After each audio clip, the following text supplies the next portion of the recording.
Welcome back, everybody. We're joined today by Nate Simone, a business-minded lawyer who left his role as general counsel of a massive construction company to start a unique solo practice. His firm, Simone Law, is built on efficiency and impact, offering clear, practical advice without the traditional law firm fluff. Nate, how are you doing today? I'm doing great. Thanks so much for having me on. I'm real excited to be here.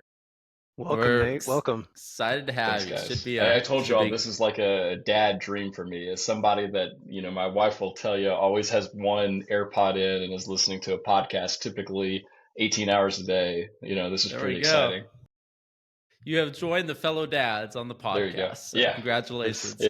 All right. I'm gonna lead off with a quick icebreaker here, and then we'll let Yemi and Eric jump in as well. Tell me, Nate, if you could see one movie again for the first time, what would it be? Man, Goodfellas, without a doubt. I mean, it's also my favorite and the most rewatchable movie, but I don't know if that's kind of a cheesy or stereotypical, but just the best movie, Yep. From the soundtrack to I love that movie. Totally good. Stuff. Oh, I have one. Would you rather eat a candy cane that tastes like turkey or a turkey that tastes like a candy cane? That's a great question. That's a a good question for the season too. And I think you have to do the turkey that tastes like a candy cane. No, the texture would be all weird and wrong. No, I was would not be good.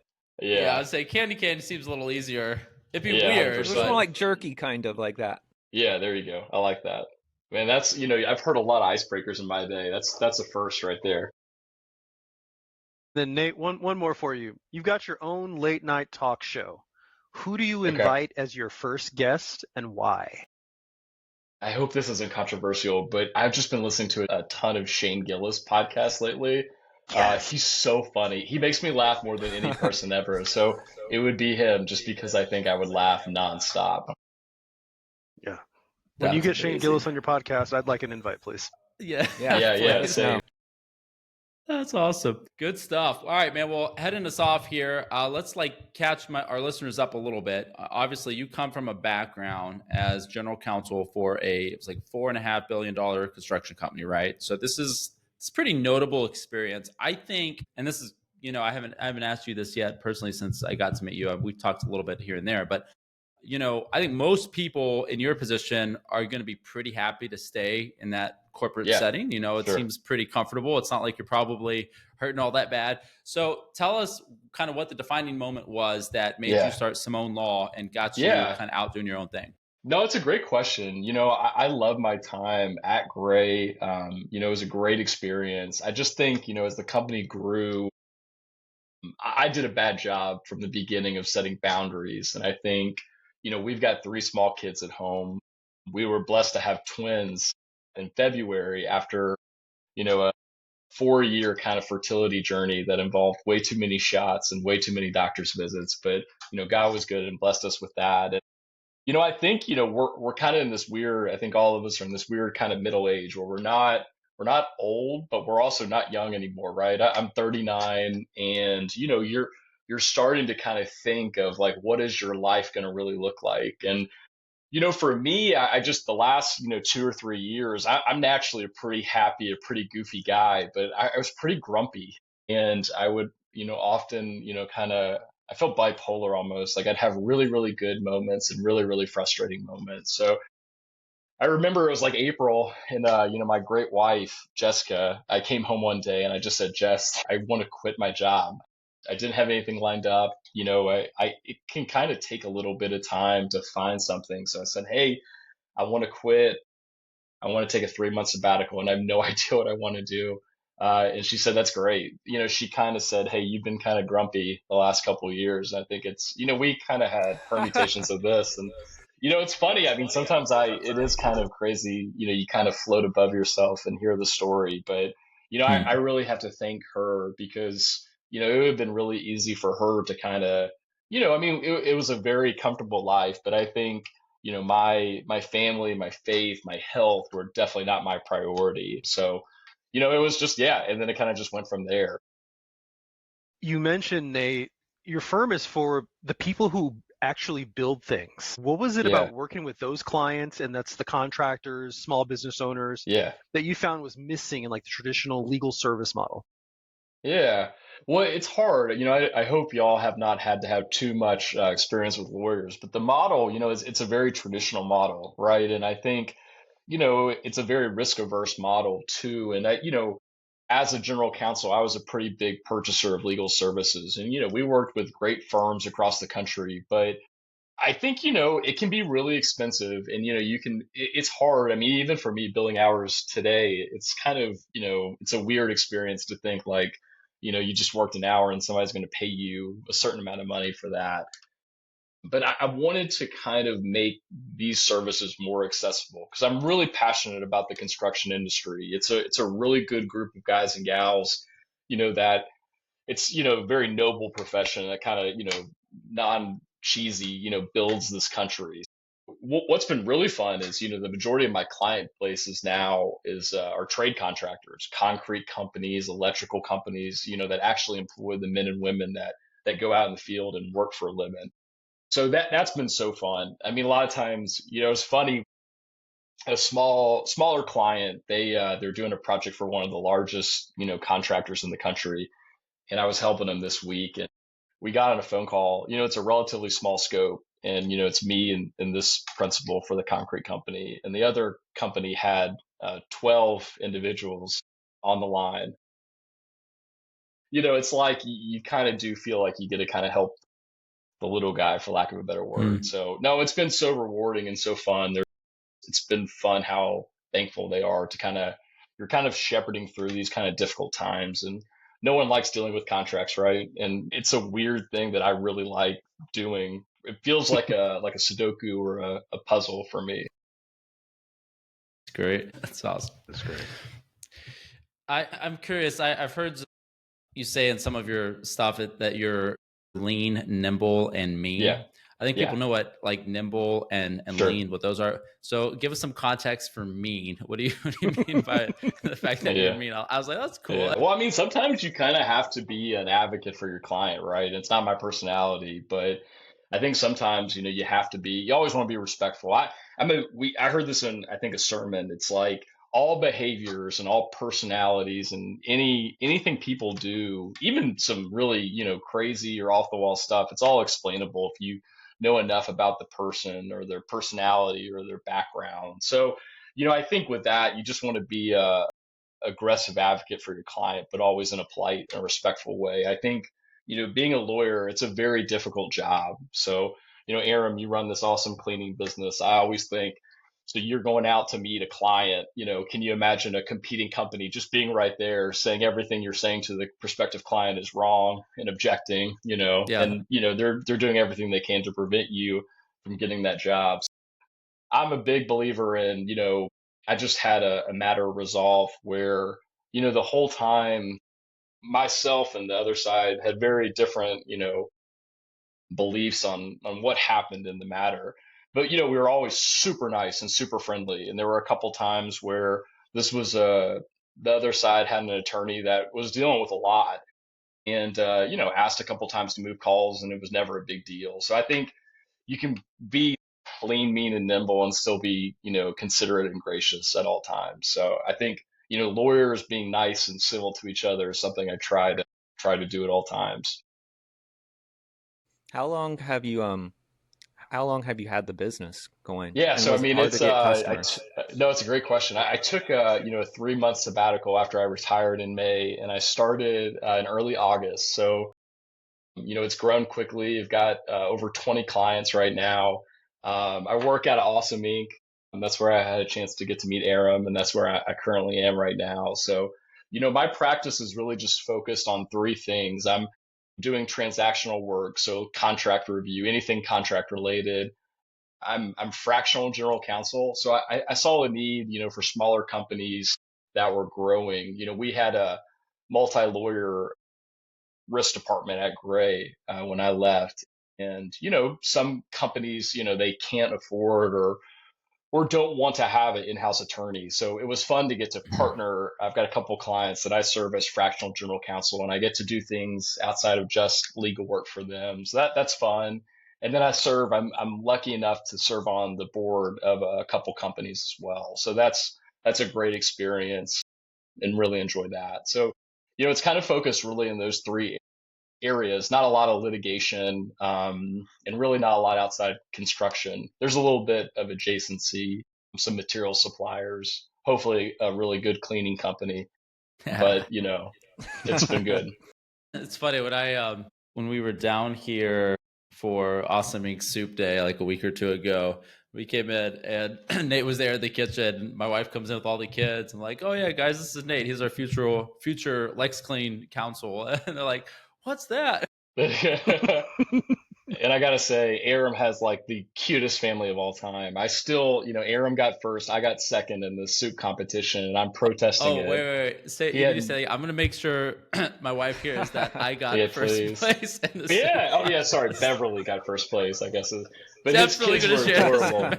Yeah, just the cutest family. I mean, I think he brought 65 people there. Everybody got 3 tickets to vote. So I've got a formal bid protest going on, of the soup election. But no, it's been fun. That's great. Yeah. Too funny. So Nate, I gotta ask, because I mean, I watch a lot of Law and Order and everything, and so of course they dramatize it. But you've sat in the room when legal advice either made or broke the deal. Can you share a story? Obviously, you can't violate privilege or whatever, but how that happened, or a friend told you, something like that? No, fair. I think, lawyers, get kind of a bad rap, right? It's a tough profession, but, at the end of the day, all my stuff has all been business related. You talked about your love of Law and Order. I guarantee the three of y'all have as much criminal experience, as I do through watching those shows. I had one, you got one criminal law class in law school.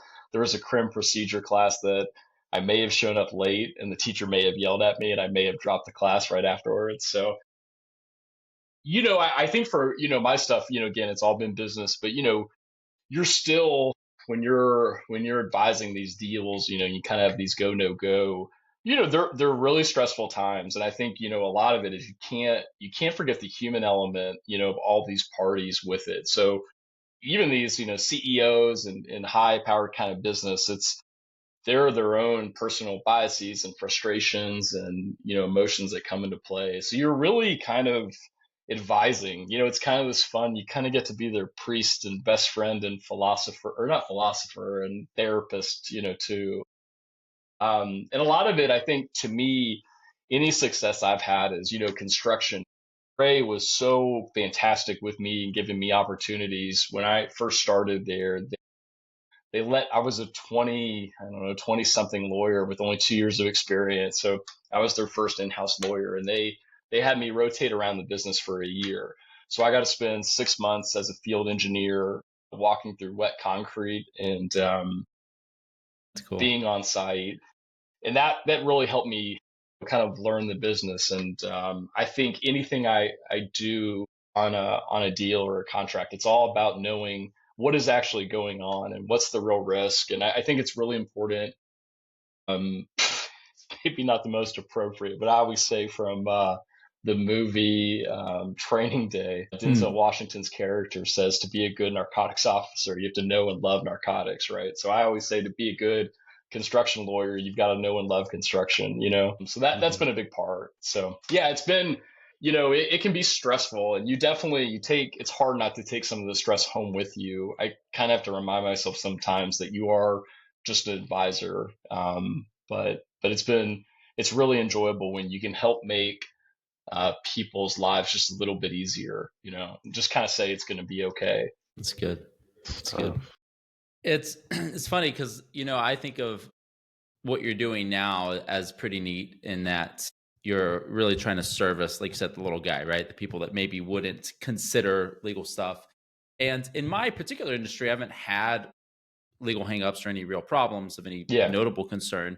But I also have my personality is forward enough that I can kind of get things through, and like I don't have a lot. Sure. But a couple times, some of these corporate clients, there's a little bit of back and forth with the sourcing department. And they're like, hey, and I've had to in the past negotiate on some terms that I don't have a problem doing it because it's sort of in my A-type personality, just to be like, I don't like that. We need to change that. maybe they do, maybe they don't, but I'll at least like push the envelope. But it is true. Like there are a lot of people that would just freak them out. It's like, man, whatever they get, whatever they see is like, oh, I just got to take this. Like I can't, there's nobody there that's going to be like, no, don't do that. Yeah. So I think it's just neat that you're kind of focusing on that segment. These companies that don't have massive, legal representation, and just being able to provide some sort of cover there, as an advisor. Like, it's funny you say that too, because like, and Dad would always say growing up, it's like, it's not what you say, it's how you say it. And it's been so rewarding. I think, when you're representing the trade contractors, I had another client that I reviewed a contract for them, and I was really intentional. When you're a general contractor, which I've been my whole life, and you're contracting with a trade contractor, you typically have more leverage, right? And you may, you're typically trying to minimize markups to your standard form. So now that it's flipped, I'm representing these trade contractors. So, every markup I did, I would try to kind of have a summary, or, hey, here's why, either tying it to our price and our fee, or here's why, we made these revisions. And then I also did, a summary email that my sub could send to their client with, hey, here's the top kind of 3 things, and here's why we're pushing back. And it was really neat. We were able to get 96% of what we had asked for. And my concrete, contractor was really excited because they said, hey, we never get any revisions accepted, and I think a lot of it's just how you explain it. Because a lot of times what you're asking for is reasonable, right?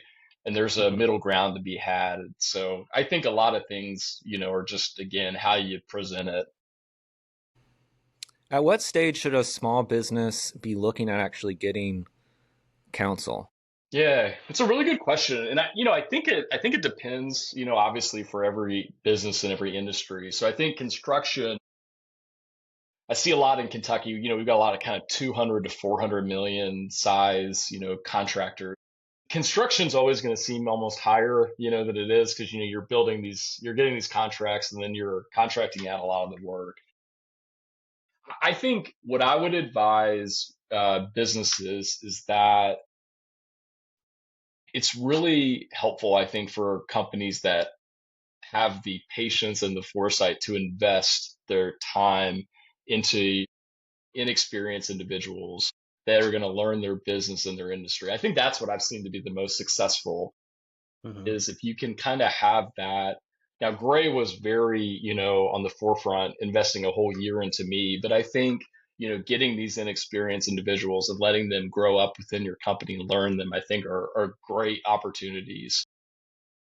But I also think too, it can be an expense, and, a lot of it is something, you may not, the fractional approach is really trying to solve that answer, for these companies. And I've got some friends that do it on the CFO side as well, where, a team may have a good controller or an accounting department, but having someone that they can just kind of engage on an hourly basis to help them with more yearly goals, special projects and all that. So, Eric, I don't think there's a certain dollar amount or a certain complexity, but I do think, one of the joys of being in-house is you get to not just be a lawyer and be operational as well. And, I got to be on a call yesterday with a client, helping them review a commercial matter. And that's always really fun, right? It's always fun to be a part of the business side and not just the terms and conditions as well. So you're almost like an advisor too. Yeah. Because, I was an economics and finance major in college, and like just the biggest business dork there is. So, it's fun to learn. That's been really fun too, is to learn a little bit more about, the various industries that I'm in. So just getting to touch more. What point did you switch then? If you were economics, finance, like what was that pivot for you from there into law, and how that? No, it's a good question. I always I was kind of between doing something in finance and doing something, in legal. And it sounds, I guess, we're all kind of dumb idiots in our 20s at that point. But I remember my junior year, I got this internship with GE Healthcare, and it was great. It was an awesome experience. And I just remember it was a lot of Excel, and it was a lot of cubicles. And I just remember thinking hey, let's give this law school thing a try. So I got the opportunity to go to Alabama, and I always say it's the best gift I ever gave my dad because he gets the joy of rooting for Alabama for football, not just Kentucky where we live. So it was a great experience.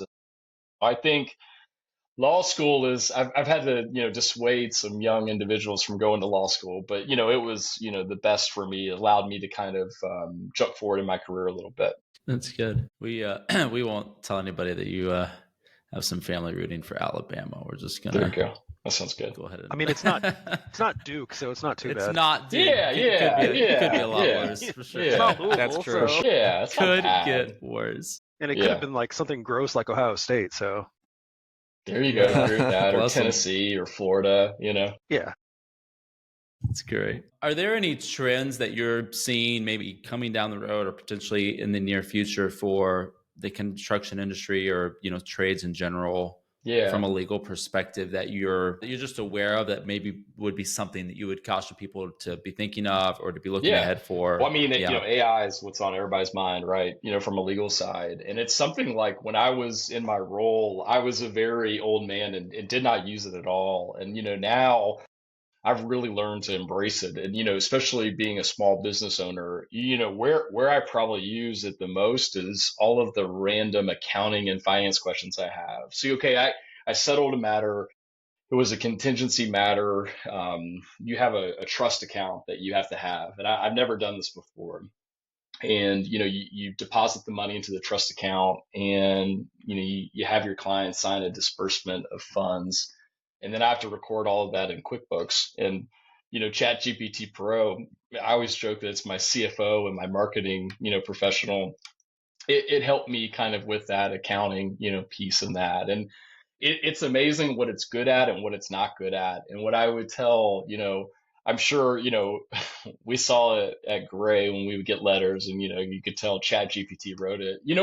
What I would say for everyone out there, using it as your lawyer, I'd say like it's not bad. And, to me, like I always say, if you use it to review a contract, it's going to be about 80% right, probably. But, the risk you run is it missing something because the hallucinations are real, and I think like for me, what's helped me do is it's helped me be a lot faster. I always joke it's like having a fourth year associate for me that I can use to, draft the first, revision of a letter, or if I'm tired at the end of the day and it's a clunky indemnity clause, to give me a second set of eyes. Because it's always, as a writer, it's always easier to revise than it is to draft. So getting those first drafts are really helpful. I think where I've seen it do the worst so far is the dispute analysis.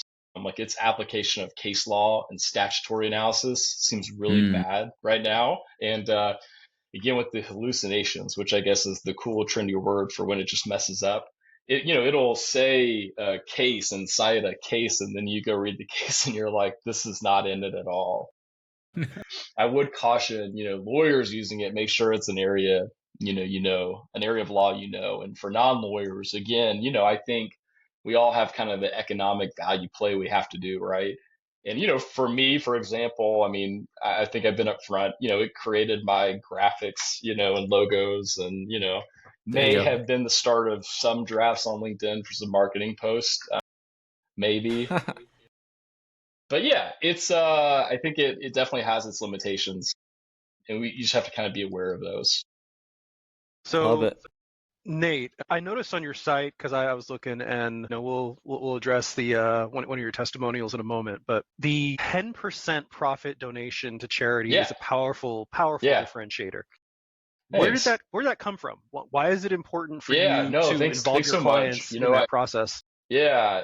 Well, like I read, the president and CEO of Gray at the time I was there is a man named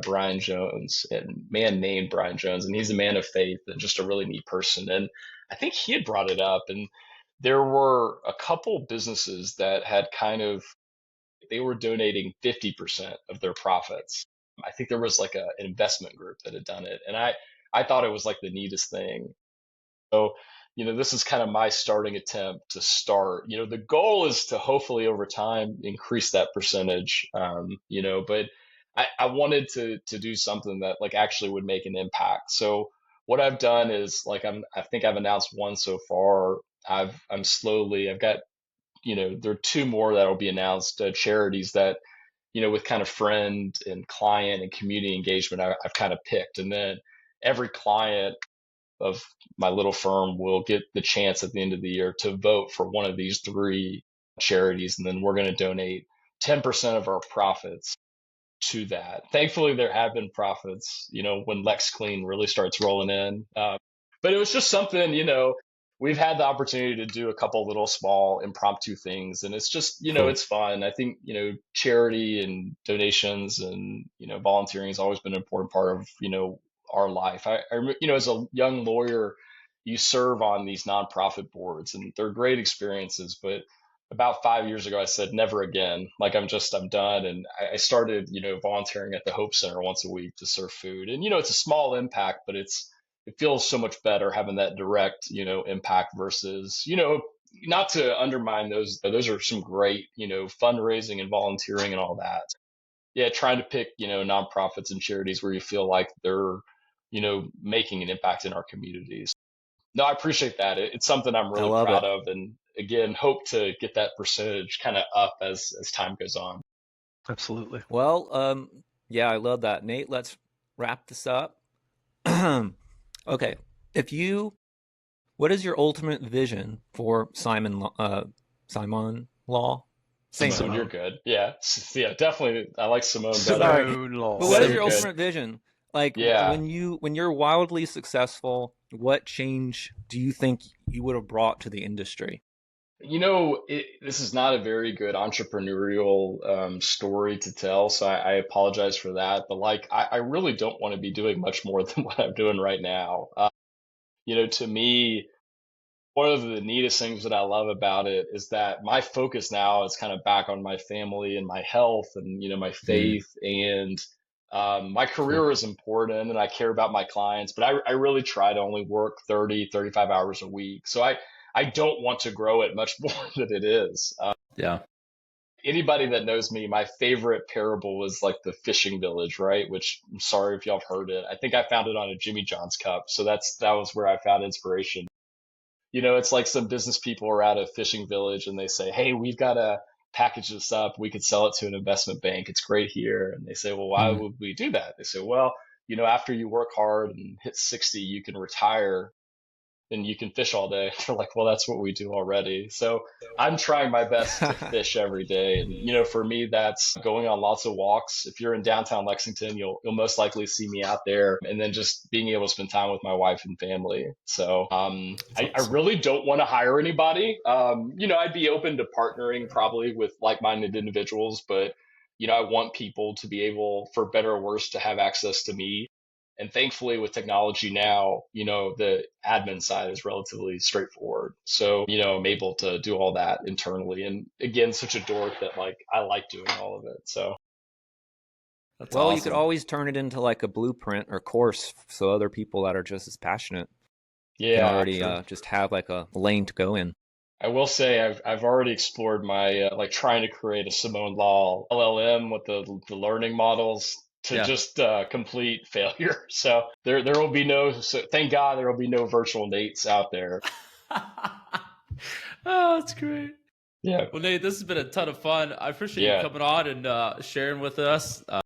It's just been fun getting to know you the last few weeks, and appreciate you coming on the podcast. No, thank y'all so much. I've listened to some of y'all stuff, and it's great, and just appreciate y'all having me on. Go Cats. What's the best way for people to get connected with you? Where should we send honestly, them? LinkedIn, for all my friends that are on LinkedIn, I'm sorry I'm such a poster nowadays, but that, or, I've got a website, SimoneLaw.ky.com. Simone spelled like Simon. Yeah. So, yeah. This might trip you up. We'll leave that in the show notes. Yeah, man. Well, thanks again for coming on. It's been a ton of fun. Awesome. And hope you have a fantastic rest of your week here. And we will catch you down the road. Thank you. All right. Thanks, Nate. God Appreciate bless. you.